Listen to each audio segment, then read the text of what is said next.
cresci em uma casa branca de 2 andares na Cedar Street, em Columbus, Ohio. As venezianas eram de um verde desbotado, e a varanda da frente cedia levemente no meio, como se carregasse o peso de todos os anos que havíamos vivido ali. Para mim, não era apenas madeira e pregos. Era um diário escrito em paredes e ecos. A escada sempre reconhecia meus passos, rangendo em ritmo, como se suspirasse: "Você está em casa."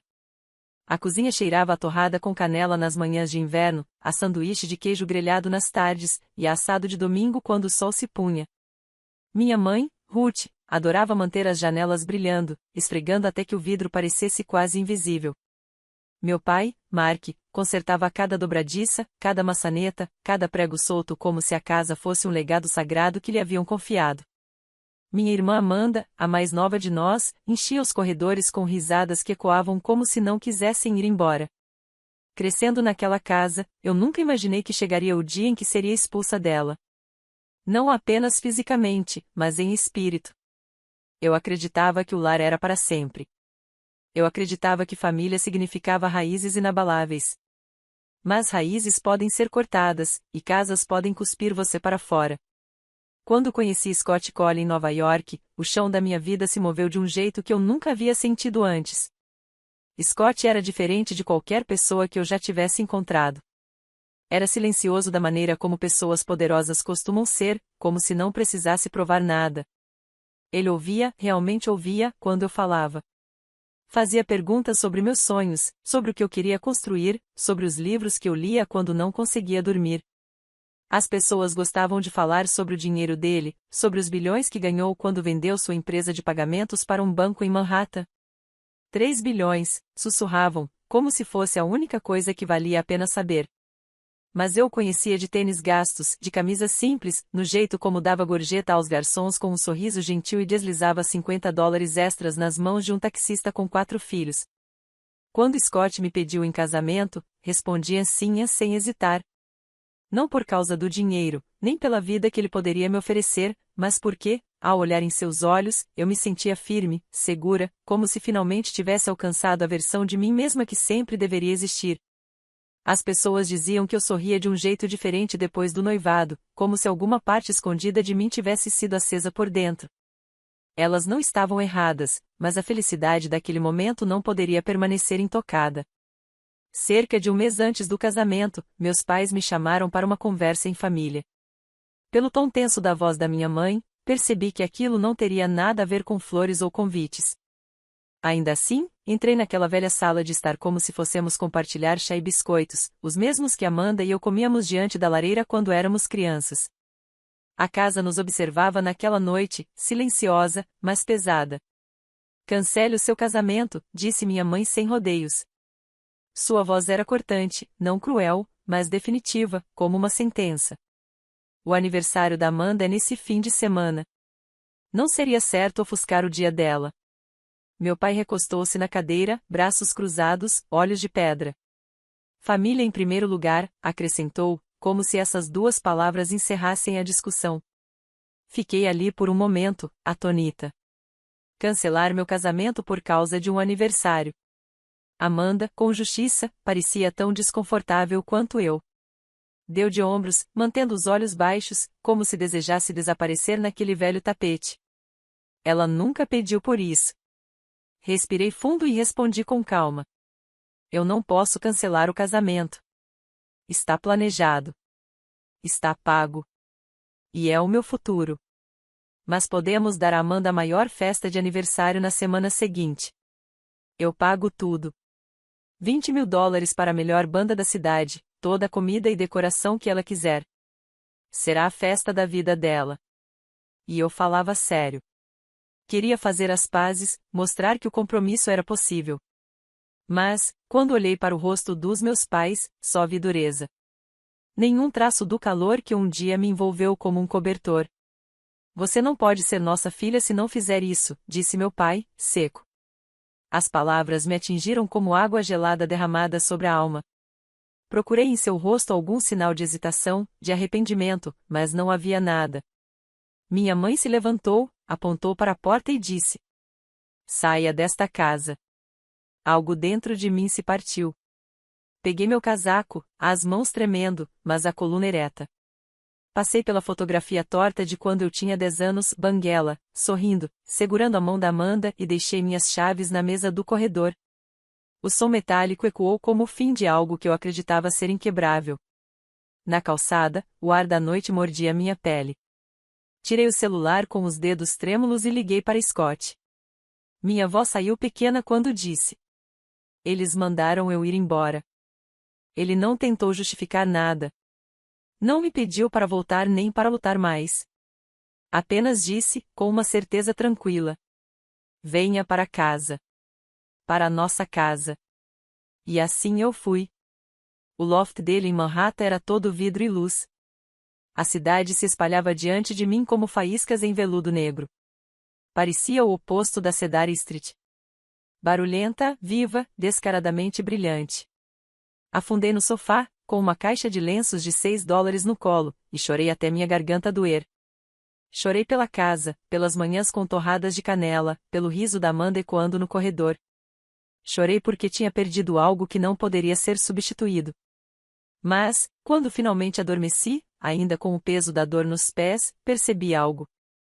Meus pais achavam que poderiam me obrigar a acabar com meu casamento ao me expulsar.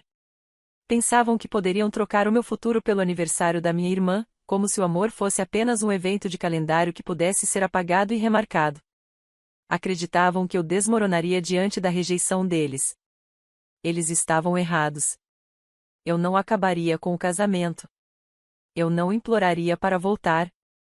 Eu construiria uma nova vida, tijolo por tijolo, mesmo que o primeiro fosse colocado em meio a lágrimas. Pela primeira vez na minha vida, eu não era apenas filha deles. Eu era eu mesma e isso bastava. Na manhã seguinte à minha saída da casa dos meus pais, acordei no loft do Scott, com os olhos inchados de tanto chorar, mas com uma estranha clareza no peito. A cidade se estendia do lado de fora das amplas janelas de vidro. Táxis amarelos, luzes piscando, barulho sem fim. Mas lá dentro havia uma quietude que eu não sentia havia dias. Preparei uma cafeteira de café e me sentei no balcão de mármore com um caderno, fazendo uma lista. Listas sempre me davam conforto, como se colocar palavras no papel pudesse domar o caos da vida. Anotei cada detalhe do casamento, um por um, lembrando a mim mesma que estava seguindo em frente, não importava a tempestade que tivesse ficado para trás.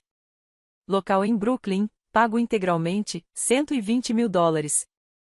Vestido, seda simples, $3.500. Flores, peonias brancas, $8.000.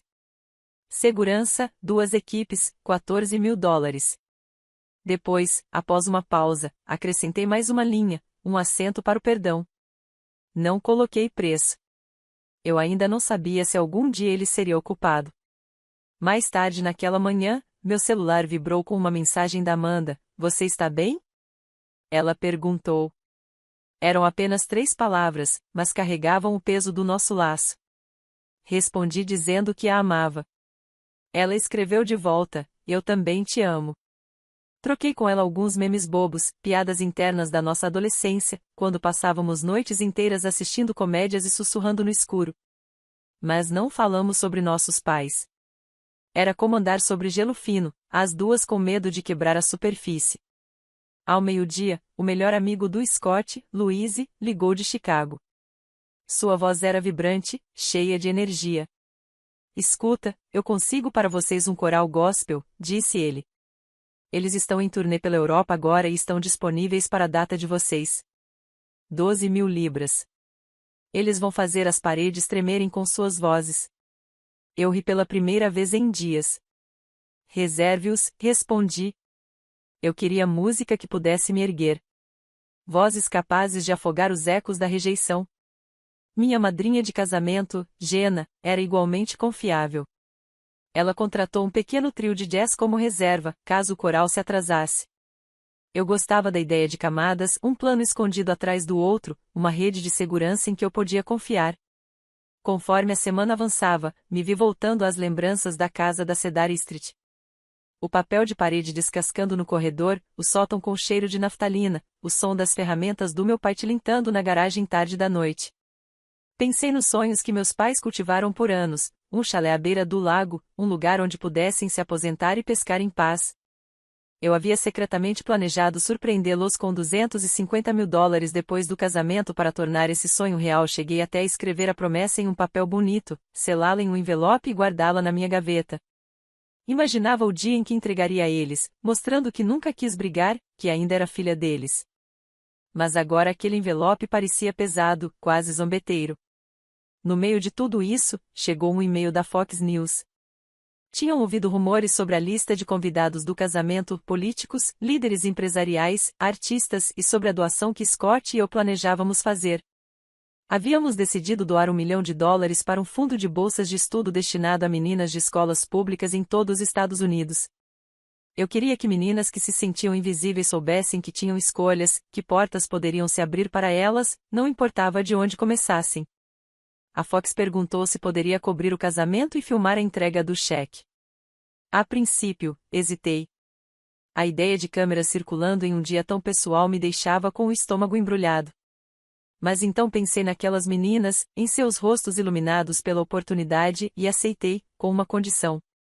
Filmem as alunas mais do que a nós, eu disse. Se aquele casamento iria passar na televisão, que fosse por algo maior do que flores e champanhe. Na quinta-feira, meu celular acendeu de novo. Desta vez, era uma mensagem de voz da minha mãe. Sua voz estava afiada, quase quebradiça. Você é egoísta, ela disse. Escolheu o dinheiro em vez do sangue. Ouvi uma vez, depois apertei salvar. Não queria apagar suas palavras. Queria lembrar exatamente do que ela tinha dito, não para me torturar, mas para me lembrar porque eu não podia voltar atrás. Proteger meu coração significava aceitar a crueldade dela e, mesmo assim, seguir em frente. E assim continuei. Mapas de assentos espalhados pela mesa de jantar, nomes escritos com tinta cuidadosa. Reservei vans de hotel em Nova Jersey para os convidados de fora da cidade. Até organizei uma sala tranquila no local da festa, para quem precisasse de uma pausa do barulho, um pequeno refúgio escondido, porque eu sabia como grandes eventos podiam ser esmagadores. Planejar os detalhes era como montar um quebra-cabeça. Cada decisão era mais um tijolo na vida que Scott e eu estávamos construindo. Na sexta-feira à noite, quando as luzes da cidade começaram a brilhar contra o céu escurecido, o coral gospel chegou de Londres.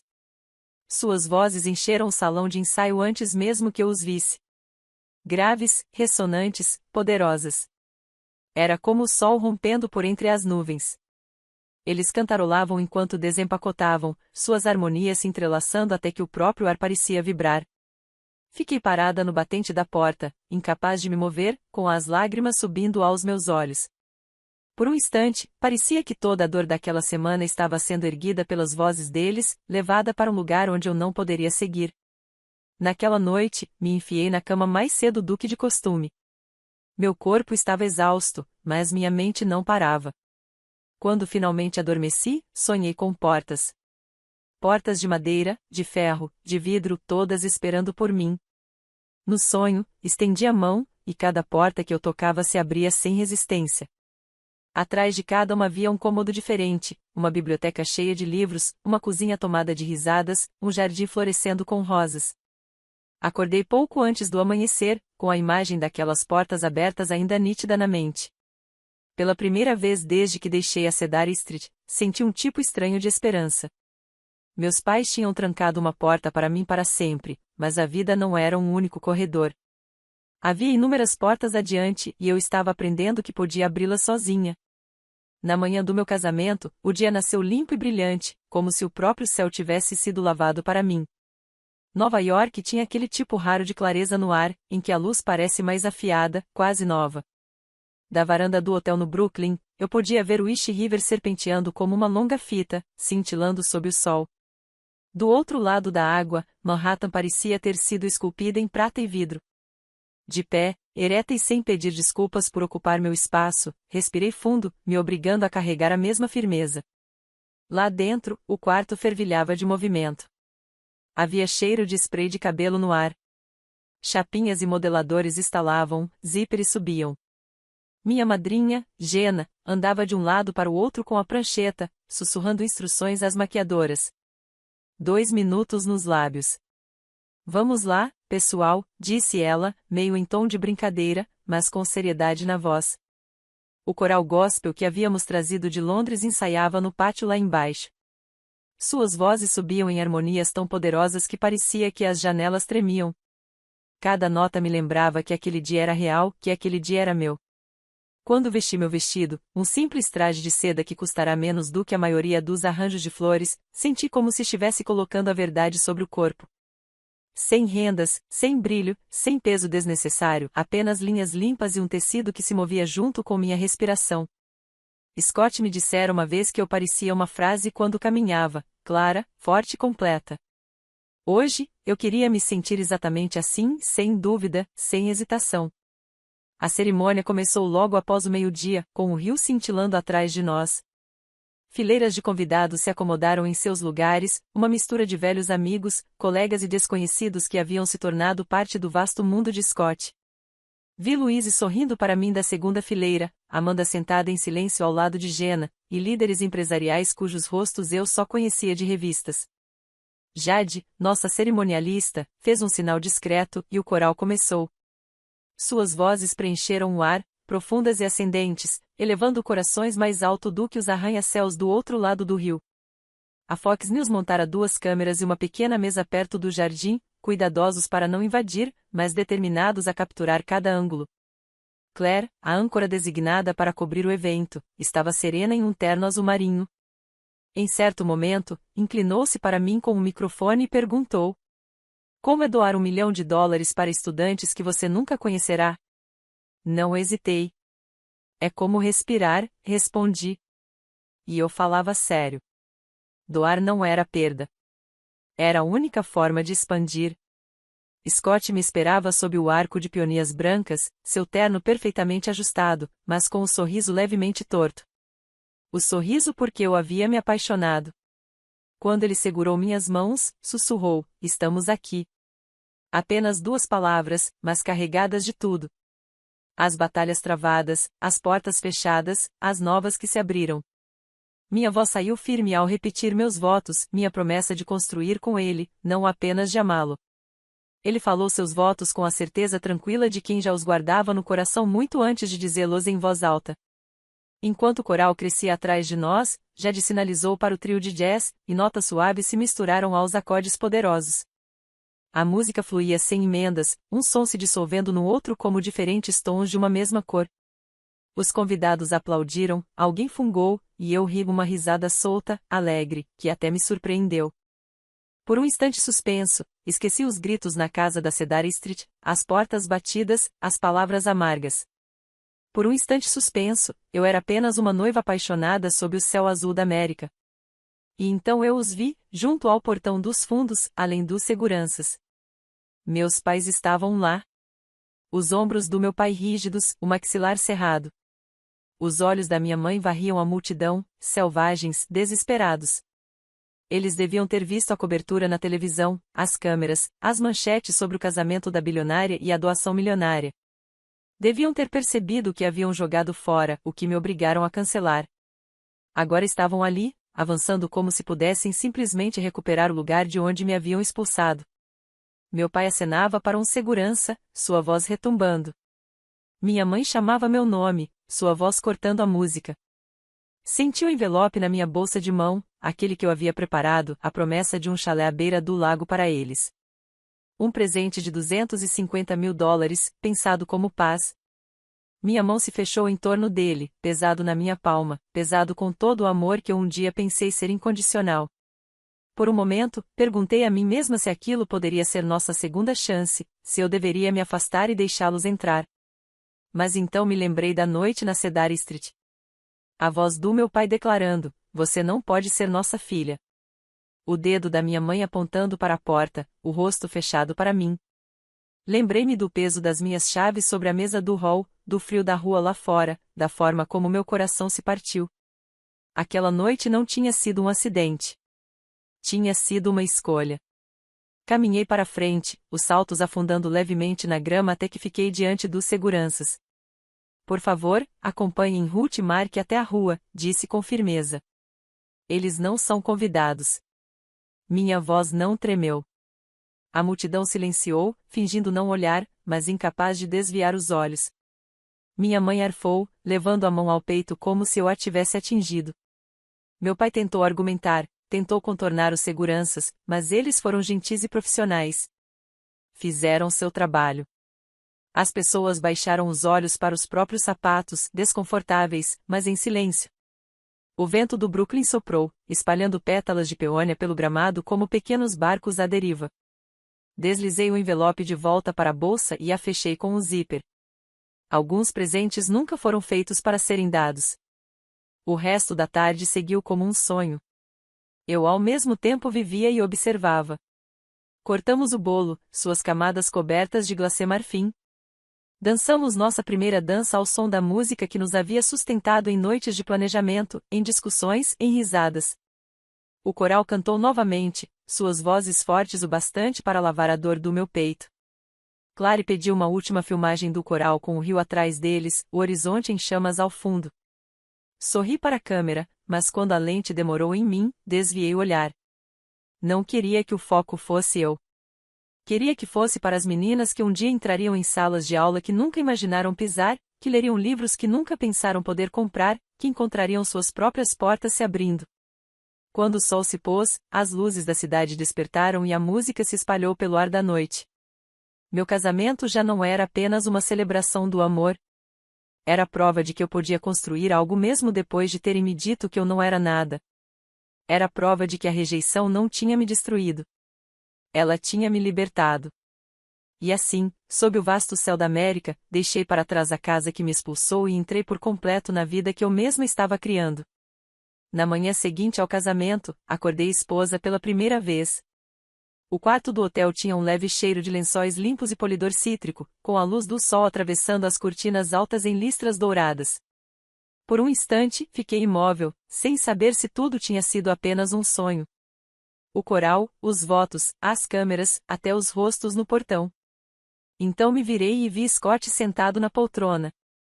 O jornal aberto sobre o colo. A gravata da noite anterior ainda sobre a comoda, dobrada com cuidado. Eles publicaram uma matéria gentil, ele disse, levantando os olhos para mim com aquele sorriso firme. Seus olhos estavam cansados, mas suaves. Ótimo, respondi, me espreguiçando entre os lençóis. Agora, vamos viver uma. A frase saiu de mim sem pensar, mas o peso dela me acompanhou durante toda a manhã. Tínhamos construído uma história juntos em público, uma que o mundo podia assistir na Fox News. Mas agora era hora de escrever a história privada, aquela que nenhuma câmera captaria. Ao meio-dia, já tínhamos feito as malas e deixado o hotel. Sem grande procissão, sem paparazzi nos seguindo, apenas Scott dirigindo para o norte do seu jeito tranquilo, mãos firmes no volante. Deixamos a cidade para trás e entramos nos contornos suaves do interior do estado de Nova York. Os arranha-céus deram lugar a colinas onduladas, e o barulho de Manhattan se dissipou até que os únicos sons fossem o zumbido dos pneus e o voo ocasional de um pássaro cortando o céu. Entramos na entrada de uma pequena casa azul com uma ampla varanda recuada entre as árvores. Não era uma mansão, nem uma cobertura, nem uma das propriedades imensas em que as pessoas imaginavam que bilionários viviam. Era modesta pelos padrões de Scott, mas para mim era perfeita. Pagamos $480 mil em dinheiro, evitando a papelada interminável que teria se arrastado por meses. Chamamos a casa de North Door. Quando entrei descalça, o ambiente cheirava a tinta fresca e serragem. Caminhei devagar, tocando cada parede como se estivesse viva, sussurrando um agradecimento silencioso pelo abrigo. Aquela casa não era apenas madeira e vidro. Era prova. Prova de que eu podia perder um lar e ainda assim construir outro. Prova de que eu não precisava da Cedar Street para me ancorar. Naquela noite, sentei-me à pequena escrivaninha perto da janela e escrevi uma carta para Amanda. Minha mão tremia quando comecei, mas as palavras fluíram. Disse a ela que sempre seria sua irmã, não importava a distância ou o silêncio que se estendesse entre nós. Lembrei-a das manhãs com torradas de canela, de como costumávamos subir os degraus rangentes de 2 em 2, dos desenhos de sábado que nos faziam rir até o leite sair pelo nariz. Disse que sentia sua falta. Que sentia mesmo. E que esperava que tivesse o melhor aniversário de sua vida. Não pedi que ela escolhesse entre mim e nossos pais. Esse peso eu me recusei a colocar em seus ombros. No final da carta, coloquei uma nota de 50 libras, uma pequena piada que só ela entenderia. Anos atrás, durante nossa viagem barata pela Europa na época da faculdade, vivíamos de chá e pão amanhecido, carregando uma única nota como se fosse tesouro. Ainda consigo ver seu riso à luz fraca do albergue, balançando aquela cédula amassada e declarando que éramos ricas em aventura. Eu sabia que ela riria de novo quando a visse.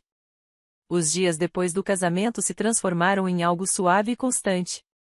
Em vez de voar para uma grande lua de mel do outro lado do oceano, Scott e eu escolhemos a América em pequenos pedaços. Fomos primeiro a Boston, vagando por ruas de paralelepípedo com xícaras de café quente nas mãos. Ouvimos a história ecoar nas antigas casas de reunião, tocamos as pedras gastas onde a Revolução havia começado. De lá, seguimos para o sul, até Washington, D.C., caminhando diante de monumentos que brilhavam sob a luz do sol. Cada um deles era um lembrete do preço da liberdade e do peso das escolhas. Nossa última parada foi o Maine, onde a costa se estendia áspera e selvagem, a água escura como aço. O vento era frio e salgado, batendo contra minhas bochechas até arderem. Caminhamos pela beira da praia, nossos sapatos afundando na areia úmida. E, pela primeira vez em semanas, senti-me pequena da melhor forma possível. Apenas uma mulher, uma esposa, um coração batendo diante da imensidão do mundo. Quando voltamos para North Door, desfiz as malas lentamente. No fundo da minha bolsa estava o envelope que eu havia preparado para meus pais, a promessa de $250.000 para a tão sonhada casa no lago. Sentei-me na cama, segurando-o nas mãos, o peso pressionando como pedra. Meu primeiro instinto foi enviá-lo, estender a mão mais uma vez, tentar de novo comprar a paz. Mas, ao olhar para a casa que havíamos construído, para as paredes que já aprendiam o som dos meus passos, percebi que alguns presentes não são feitos para serem dados. Peguei uma caixa no armário, rotulada não hoje, e deslizei o envelope para dentro dela. Algumas coisas precisam de tempo. Algumas portas precisam ser batidas dos dois lados. Até que esse dia chegasse, se é que um dia chegaria, eu não carregaria mais aquele fardo. Nas semanas que se seguiram, plantei um pequeno jardim no quintal, fileiras de lavanda e alecrim que perfumavam o ar sempre que eu passava. Aprendi o ritmo das tábuas da varanda sob meus pés, o jeito como gemiam ao entardecer, quando o sol se punha. Cozinhava o jantar com Scott em nossa pequena cozinha, a massa fervendo enquanto o jazz tocava baixinho na caixa de som. E todas as noites, quando as luzes se apagavam, eu sentia o silêncio da casa se acomodar ao nosso redor, quente e inteiro. Eu não era mais a garota que implorava para ficar em uma casa que a expulsara. Eu era a mulher que havia construído a sua própria. Meu nome é Emma Cole. Eu moro na América. Carrego $10 no bolso para dar gorjetas e uma lista na cabeça das pessoas que amo. Eu sei como é ouvir que não pertenço. E sei como é pertencer mesmo assim. Se meus pais algum dia baterem na minha porta, talvez eu acenda a luz da varanda. Talvez eu até os deixe entrar. Mas agora a regra é simples. Ninguém me expulsa da minha vida. Nunca mais.